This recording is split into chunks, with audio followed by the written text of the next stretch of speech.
Hello my beautiful people, কেমন আছো তোমরা? তো আমার যেই থোবড়াটা দেখছো, এই থোবড়াটা কিন্তু এরকম মোটেও ছিল না। আমার এই থোবড়াটা পুরো হয়ে গেছিলো বাঁদরের মতো।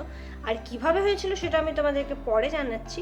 বাট এই বাঁদরের মতো থোবড়া থেকে এখন যে থোবড়াটা আছে আমার, সেই থোবড়াটাতে আসতে আমার মিনিমাম 2 থেকে 3 3 সপ্তাহ সময় লেগেছে।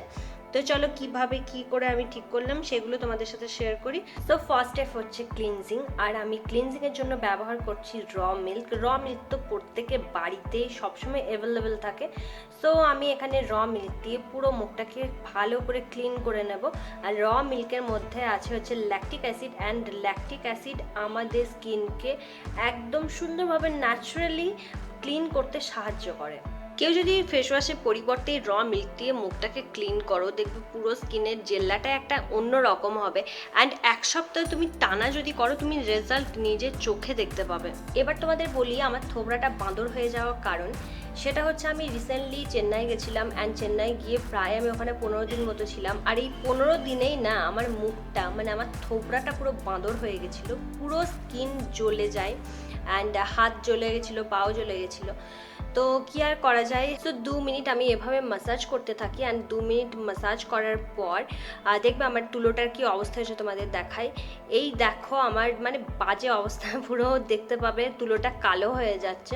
অ্যান্ড তারপর আমি কি করেছি, হালকা করে একটু জল দিয়ে মুখটাকে ধুয়ে নিয়েছি। এবার হচ্ছে আমার নেক্সট স্টেপ, অ্যান্ড নেক্সট স্টেপে আমি এখানে নিয়েছি হচ্ছে কফি পাউডার। কফি হচ্ছে মেন ইনগ্রিডিয়েন্ট, অ্যান্ড তার সাথে আমি মিক্সড করব হচ্ছে 1/2 চামচ বেসন, জাস্ট 1 চিমটে কস্তুরি হলদি, অ্যান্ড তার সাথে 2 থেকে 3 ফোঁটা লেবুর রস, অ্যান্ড অল্প একটু র মিল্ক। অ্যান্ড এই সমস্ত কিছুকে আমি ভালোভাবে মিক্সড করব। একটা কথা মাথায় রাখবো সবসময়, যে হলুদটা কিন্তু রান্নার হলুদ ইউজ করবে না, হলুদটা সবসময় ইউজ করবে কস্তুরি হলুদ। এই দেখো কত সুন্দর এর একটা ক্রিমি টেক্সচার এসছে। তো চলো আমি আস্তে আস্তে এর ফুল বেনিফিটসে কথা বলি। তো আমার ফার্স্ট অ্যান্ড যে মেন ইনগ্রিডিয়েন্টস ছিল সেটা হচ্ছে কফি। কফির মধ্যে যে কত গুণ আছে সেটা তো সবাই জানো। অ্যান্ড কফির সমস্ত গুণের মধ্যে মেন যে গুণটা হচ্ছে, সেই গুণটা হচ্ছে সান ট্যানকে রিমুভ করতে সাহায্য করে। আমাদের যে ডেড সেলগুলো আছে এগুলোকে কফি এক্সফোলিয়েট করে। সেকেন্ড হচ্ছে বেসন। বেসন আমাদের স্কিনকে ক্লিন করতে সাহায্য করে। এরপর আমি ইউজ করেছিলাম হলুদ। হলুদের মধ্যে আছে অ্যান্টিব্যাকটেরিয়াল এবং অ্যান্টিফাঙ্গাল প্রপার্টিজ, এবং তার সাথে সাথে হলুদ আমাদের স্কিনকে গ্লো করতে সাহায্য করে। অ্যান্ড আমি প্রথমেই বলেছি র মিল্কের কি উপকার। তো র মিল্ক আমাদের মুখকে তো ক্লিন করে, এবং তার সাথে ফেসকে না সফট রাখতে সাহায্য করে। আর লেমনের মধ্যে আছে ন্যাচারাল ব্লিচিং প্রপার্টিজ, যা আমাদের স্কিনকে গ্লো করে, এবং তার সাথে সাথে সান ট্যানটাকে রিমুভ করতে সাহায্য করে। বাট যাদের স্কিন ভীষণ সেন্সিটিভ তারা লেমন একদমই অ্যাপ্লাই করবে না, তোমরা লেমনটাকে স্কিপ করে দেবে। অ্যান্ড হ্যাঁ, যারা লেমনে অ্যালার্জেটিক তারা এই প্যাকটাতে লেমন ইউজ করবে না। তো এইভাবে আমি 2 মিনিট মাসাজ করব, অ্যান্ড মাসাজ করার পর 10 মিনিটের জন্য এভাবেই রেখে দেবো।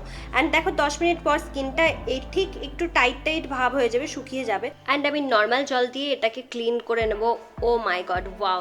দেখো আমি নিজেই ওয়াও বলছি, ও মাই গড বলছি, কারণ এটা আমি যখন প্রথমবার ইউজ করেছিলাম, বিশ্বাস করো দারুণ রেজাল্ট পেয়েছি। তো এভাবে ওয়াইপ করে লাভ নেই, আগে জল দিয়ে মুখটা ধুয়ে আসি, দেন তোমাদের সাথে আবার কথা বলছি। ওয়াও! ক্লিন করার পর আমার মুখটা দেখো কি সুন্দর গ্লো করছে। অ্যান্ড হ্যাঁ, এই মাস্কের জন্য একটা থামস আপ।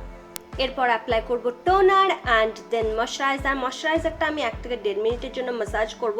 তো তোমরা এই ফুল প্রসেসটা সপ্তাহে 2 থেকে 3 দিন ইউজ করতে পারো। অ্যান্ড আমি এই ফুল প্রসেস ইউজ করতাম রাত্রে, তো তোমরা তোমাদের পছন্দ মতো করতে পারো, বাট রাত্রে করলে বেস্ট হবে।